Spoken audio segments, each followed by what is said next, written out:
nga ang pagbuhi sa pagtuo ug gahom sa unang iglesia ug ang espiritu sa paglutos mapabuhi ug ang mga kalayo sa paglutos madagkutan pag-usab.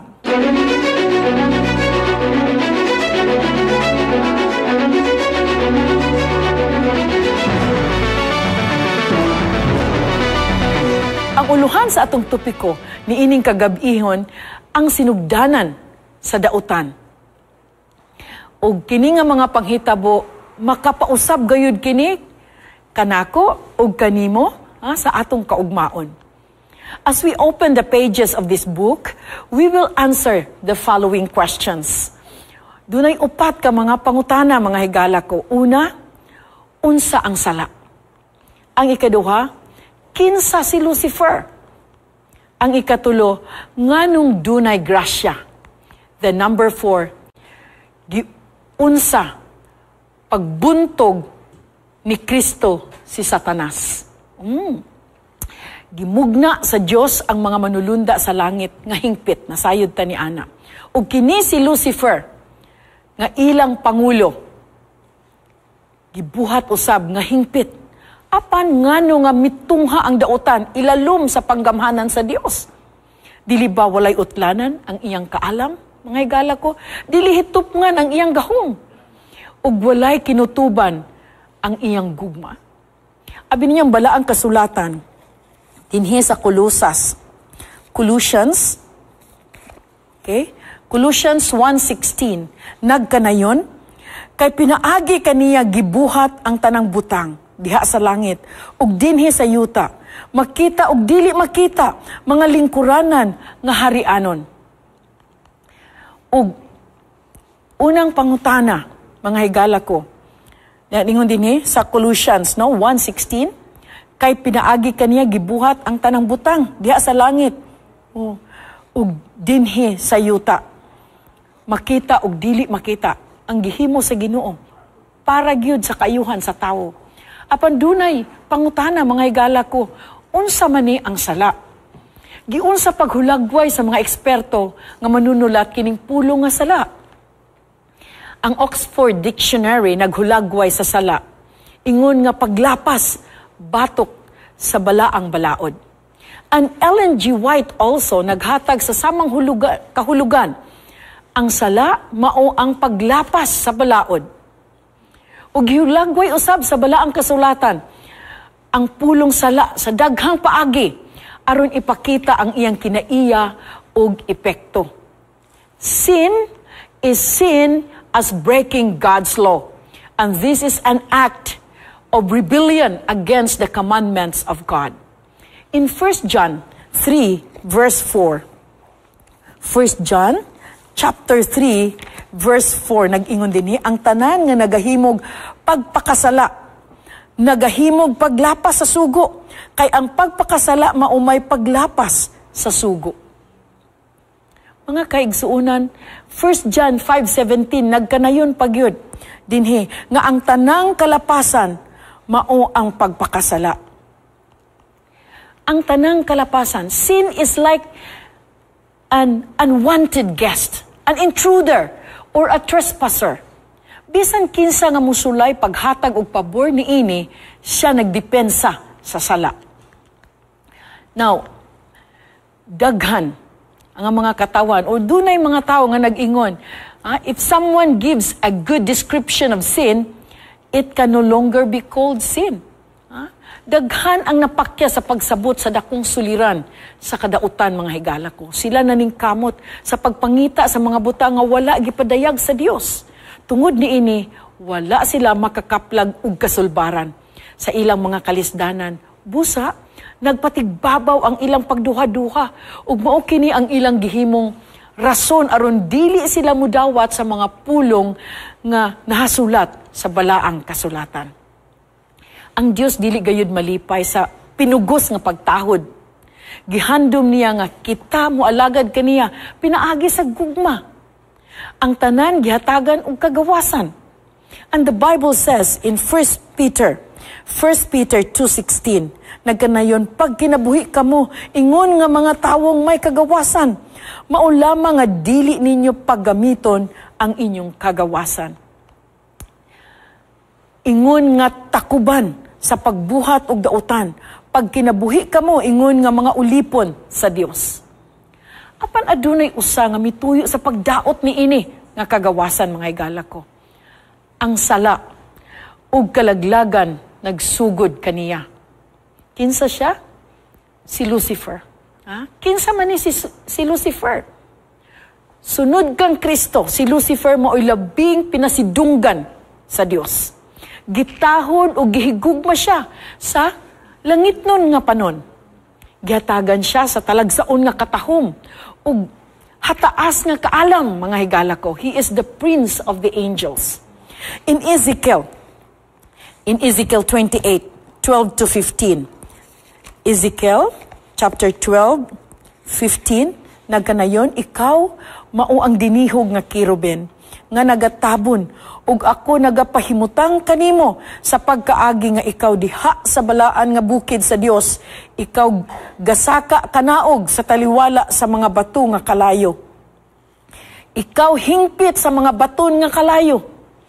Ikaw hingpit sa imong mga kagawian. Gikan sa adlaw sa pag-umol kanimo, hangtod nga ang dili pagkamatarong hingkaplagan diha kanimo. Apan si Lucifer, nasilawan sa iyang katahom, mga higala ko. Ang iyang kasing-kasing napuno sa kasina ngadto kang Kristo. Mo nag-ingon dinhi sa Isaiah chapter 14, verses 13 and 14.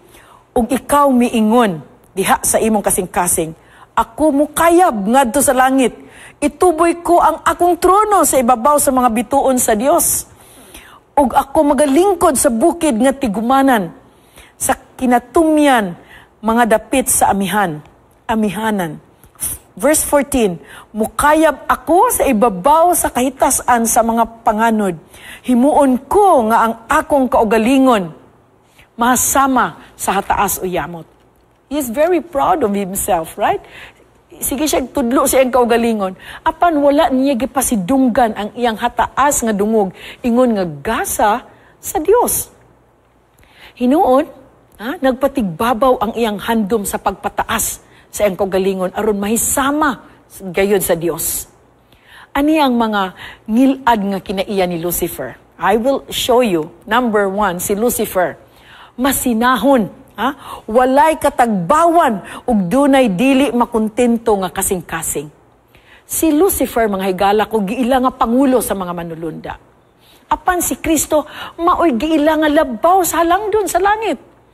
Usa sa gahom ug otoridad sa amahan. Ang tanan nga plano sa amahan, apil gayud ang anak. Apan si Lucifer, wala gitugutan sa pag-apil sa Diyos niyong katuyuan. When Lucifer found out that there was someone more noble than him, and honored by God, i-question siya. Why is Christ more exalted? Why is He honored more than me? I-question niya. Unya, nilakaw siya. Ug iya na dayong gisugdan sa pagpakaylap ngadto sa mga manulunda ang batasan sa pagkadili kontento. Iyang gipahayag nga ang Dios dili makiangayon. Mga higala ko, kini nga kinaiya na abani sa atong kinabuhi. The first one, unsa to, si Lucifer, masinahon. Masinahon ba ta? Walay katagbawan, ug dunay dili pagkakontento nga kasing-kasing. Number 2, mga higala ko, unsa mang ang ikadua, limbungan ug tigpakaron ingnon. Naapod ni sa atong kapanahunan karon, di ba? Abi ninyo gigamit ni Satanas ang iyang pagkamanggialamon ug nangita siya og simpatiya gikan sa uban, pinaagi sa pagpasangil nga ang Dios wala maghatag kaniya og maayo nga pagtagad ug mas gipaboran sa Dios si Kristo. Satan was determined to use the greatest force of his wisdom to deceive everyone. He continued with his deceitful statements that he has been misjudged and neglected. Apan iyang gitago ang iyang tinuod nga tumong. Nagpakaron ingon nga nagpalambo kunuhay siya sa kadungganan sa Dios ug sa kaayuhan sa tanan. Satan's power of deception was incredibly strong. And through it, he gained an advantage. Even the faithful angels could not fully understand, brethren, his character or foresee the outcome of his actions. Grabe, no? Limbungan nga manulunda. Ang ikatulo, mangingilad ug masupilon. In order to hide his real intention, he urged the angels to follow their own will. Iya silang gipatuo nga ang iyang tumong sa pag-angkon ug labaw pa nga gahom. Dili kuno aron sa pagtuboy sa iyang kaugalingon, kundi aron kuno maangkon ang kagawasan sa tanan nga nagpuyo sa langit. Ug aron usab kunuhay nga makabaton sila og mas maayo nga kahimtang sa pagkinabuhi. Gihimo niyang bakak ang mga pulong sa Dios, mga higala ko. Iyang gipasangil sa panggamhanan sa Dios ang iyang gipasiugdahan nga kadautan. Matod pa niya, ang dili maayo nga pagdumala sa Dios, maoy hinungdan sa kagubot.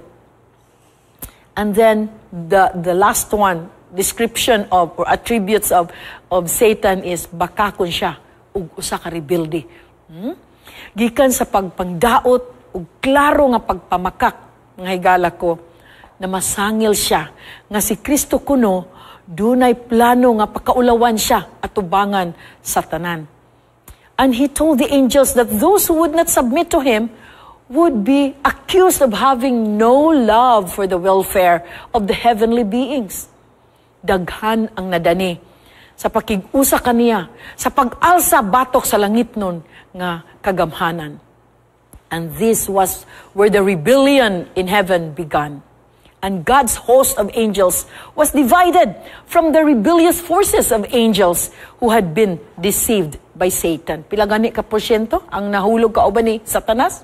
1/3 sa mga manulunda sa langit gihulog kauban ni Satanas. Apan nalipay ta nga ang Dios dunay gihapoy gihatag nga grasya, no? Nganong dunay grasya after doing this wicked thing? Ang Dios maluluyon man gyud. Nagpailob sa dugay nga panahon kang Lucifer. Wala siya dayo nagpakanaog sa iyaha dinhi sa from heaven. Wala dayon siya pakanauga. Bisan pa sa diha nga siya nagsugod na sa pagpamakak at tubangan sa mga maunungon nga mga manulunda. Nag-ingon din atog yung basahon dinhi sa Exodus 34, 6 ug 7.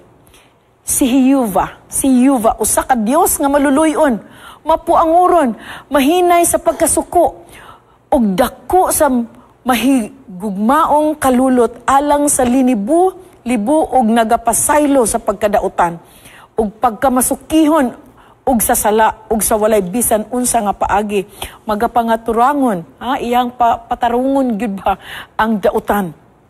Ang mga higala ko, apan ang garbo, nagdili kaniya sa pagpasakop. Siya nagpadayon sa pagpangatarungan sa iyang kaugalingon, nga baruganan ug sa hingpit, naghagit sa dako nga pakig-away. Batok sa iyang magbubuhat. Now, ang wala makasabot sa kinaiyahan sa sala, dili dayon makakita sa hustisya, mga higala ko. Ug kaluoy sa Dios, sa paglaglag kang Satanas.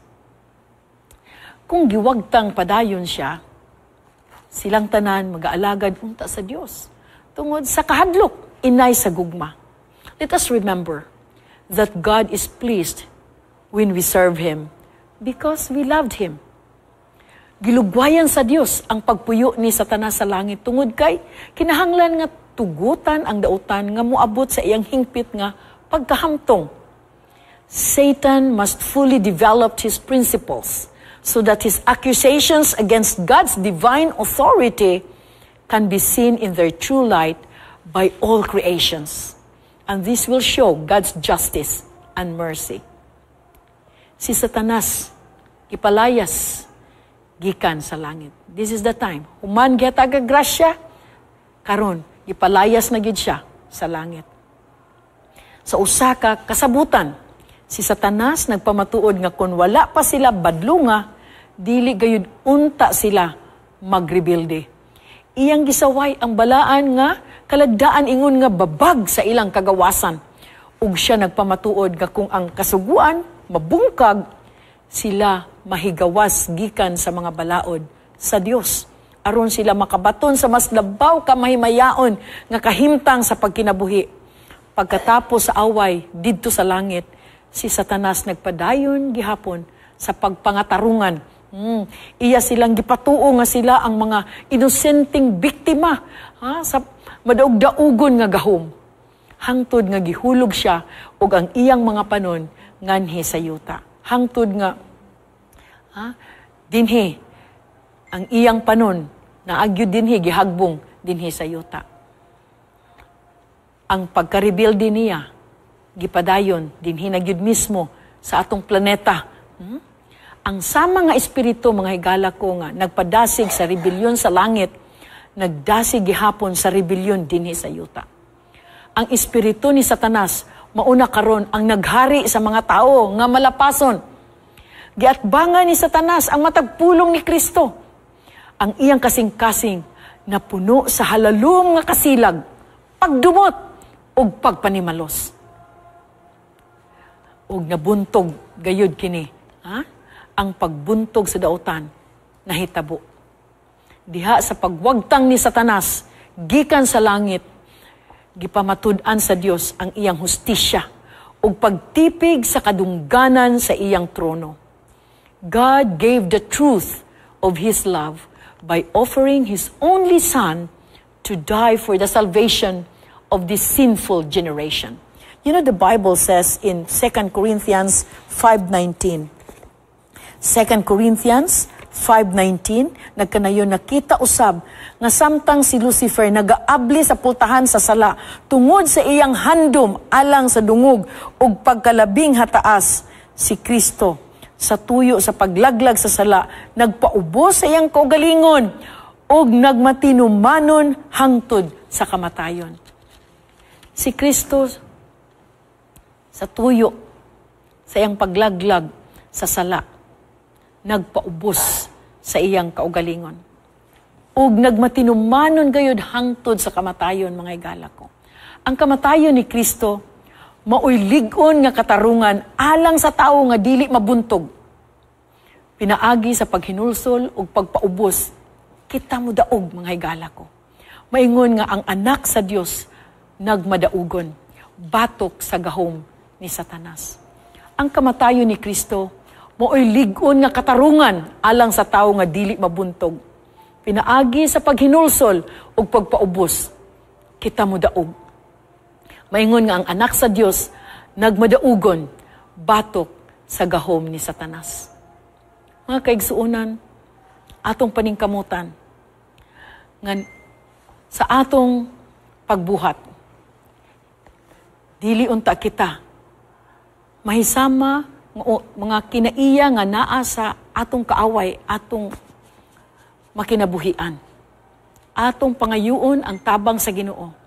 Nga kita magpabilin, nga malig-on, magsubay gayud sa kalagdaan o sa kinaiya ni Kristo aron mahimo kitang panalangin sa mga katawhan sa atong palibot. Mag-ampo kita. Diyos namo nga makagagahom ni ining kagabhion. Daghan kaing salamat sa mga pagtulunan nga among na tun-an karon. Ang sinugdanan sa pagkadautan sa among kaaway nga mao ang yawa, si Lucifer. He was created perfect. But because pride entered into his life, iyang gihatagan og dakong bili ang pagpadako sa kaugalingon. Ug wala niya gihatagan og dakong pagtagad ang manlalalang, ang Dios nga makagagahom. Tabangi kami, Ginoo, nga mawala kining mga kinaiya nga malimbungon. Kinaiya nga masinupakon. Kinaiya nga magtuman sa gusto nga bisan nasayod na nga kinidili maayo nga mga buluhaton. O mga kinaiya nga dili maayo. Tabangi kami, Ginoo, nga mahimo kaming ihemplo sa katilingban. Ihimplo sa among pamilya, ihimplo sa among workplace. Dili kami perfect, Ginoo, apan tabangi kami karon nga mahimo kaming kahayag, mahimong maayo nga ehemplo, samtang kami nagapaabot sa imong pagbalik. Unta ang tanan, kauban sa among mga viewers, magkausa kami diha sa langit ng puloy-anan, nga makigkauban kanimo, maangko namong lunlon kalipay. Salamat o Dios sa imong pagkauban kanamo sa among programa nining kagabion. Sa ngalan ni Ginoong Hesus, among personal nga manluluwas. Amen.